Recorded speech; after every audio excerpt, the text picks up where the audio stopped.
Bonjour, bienvenue dans une nouvelle vidéo sur la cybersécurité d'après le blog Cocomelon. Donc aujourd'hui, on va voir une astuce de développement de logiciels qui permet d'exécuter du shellcode à partir de l'API setTimer. Donc tout ça en C. Donc bonjour passionnés de cybersécurité de Hacker Blanc. Donc cet article c'est le résultat des propres recherches de celui-ci qui a fait le blog Cocomelon ainsi que d'autres personnes pour exécuter une charge utile ou un shellcode via la fonction setTimer. Donc qu'est-ce que c'est setTimer? Bon, ça permet de régler la minuterie. Donc la fonction setTimer fait partie d'une API Windows, c'est standardisé. Il est utilisé pour créer un minuteur avec des valeurs de délai d'attente qui ont été spécifiées. Donc on voit la syntaxe de base, comment fonctionne l'API setTimer. Donc là on a plusieurs attributs à régler. On a la première attribut qui est HWND, donc la première qu'on voit ici, qui est en fait un handle. Donc ça va s'accrocher vers la fenêtre et associé au minuteur. Donc cette fenêtre doit appartenir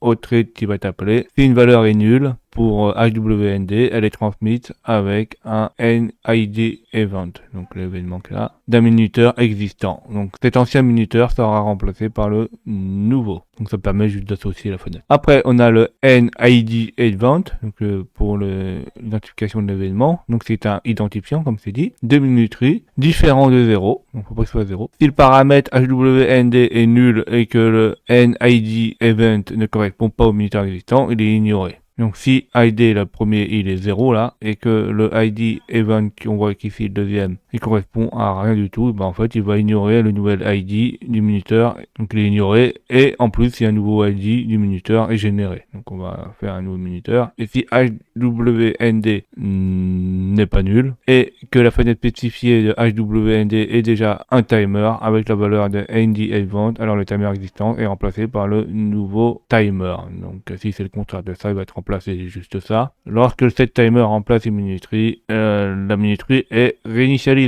Donc ça veut dire que si par exemple on a un timer qui est déjà en cours, et ben il y a déjà un temps passé, et si on en remet un autre, il va être réinitialisé à 0. Donc le nouveau timer va se mettre en route. Alors le UELAPS, c'est la valeur du délai d'attente en millisecondes. Donc au bout de combien de temps il va se mettre avant que ça soit exécuté. Donc c'est un peu de compte à rebours. Et non, après on a le LP Timer Func, c'est un pointeur à la fonction à avertir lorsque la valeur du délai d'attente s'est écoulée. Si ce paramètre est nul, le système publie un message W_timer dans la file d'attente des applications. Ce message est traité par les procédures de Windows. Donc c'est à partir de là qu'on va par exemple appeler notre charge utile par exemple. Là on a un exemple pratique avec le code source, donc on va voir ce que c'est. Donc voici notre code source. Donc la première chose qu'on a là c'est la charge utile, donc qui va afficher le méo, comme d'habitude on utilise une charge utile à titre d'exemple qui est pas dangereuse,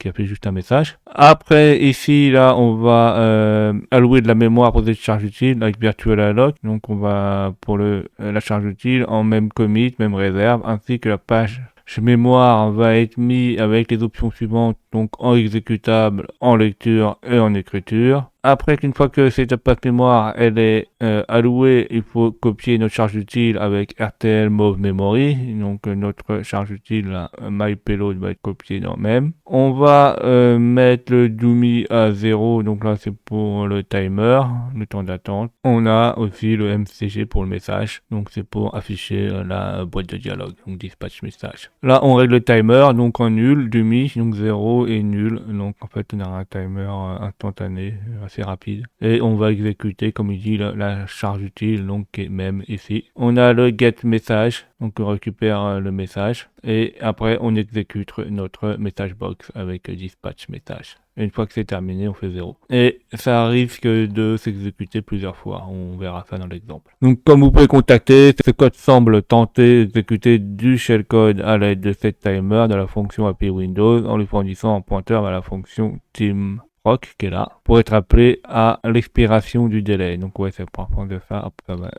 appeler le shellcode. Et comme d'habitude, par souci de simplicité, j'ai utilisé la charge utile méo qui est une boîte de dialogue. Alors, la démo, on va le compiler.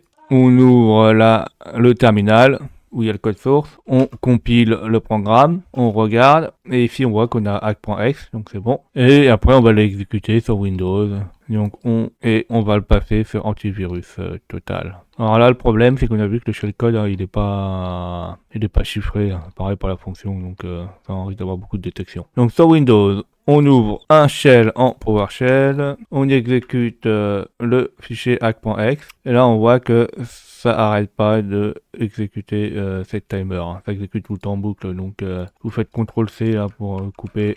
Et une fois, on a plus la charge utile qui est active, hein. Donc on a vu que ça s'arrêtait pas d'exécuter notre charge utile. Donc ça, c'est pas terrible, hein, parce qu'on risque d'exécuter énormément de fois la charge utile et ça va être détecté par les solutions qui détectent les choses malveillantes. On va le télécharger sur Virus Total, donc on ouvre un navigateur, on va sur Virus Total, on choisit le fichier hack.exe, on confirme le téléversement, donc là on attend que ça analyse le fichier, et là comme j'ai dit, hein, quand le code comme la charge utile est connue, on va avoir beaucoup de détections. Donc à la fin de l'analyse, on a bien 20 détections sur 72, donc 20 moteurs qui détectent sur 72, comme quelque chose de malveillant. Alors il dit qu'il pense nous avons un problème dans notre propre concept qui est pas terrible. La fonction setTimer nécessite que les paramètres ULF soient définis à 0. Ce paramètre représente la valeur nulle du délai d'attente, ou en millisecondes. S'il est réglé sur nul ou 0, la fonction ne réglera pas la minuterie. Donc si nous voulons exécuter le shellcode immédiatement ULF, on peut le mettre à 1. Quelque chose comme ceci. Bon, nous on l'a mis à nul et ça a quand même exécuté, hein. Ça a bien fonctionné, donc il n'y a pas de problème. Ce code va créer une minuterie qui expirera presque immédiatement, en fait au bout d'une milliseconde, et appellera notre shellcode comme fonction de rappel. Bien entendu, notez que ce type de technique peut être détecté comme malveillant par un logiciel antivirus en raison du comportement anormal d'exécution code via un rappel de minuterie. Oui,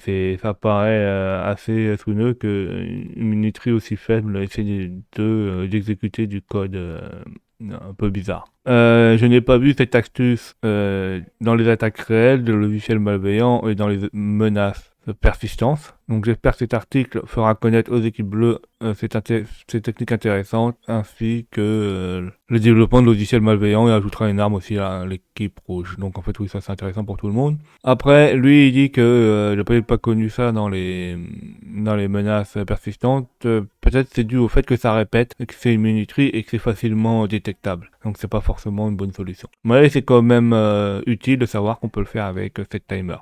J'espère que vous avez appris plein de nouvelles choses. N'hésitez pas à mettre des pouces bleus, à vous abonner, à mettre des commentaires pour que j'ai des retours et à cliquer sur la cloche de notification pour être au courant des nouvelles vidéos qui sortent.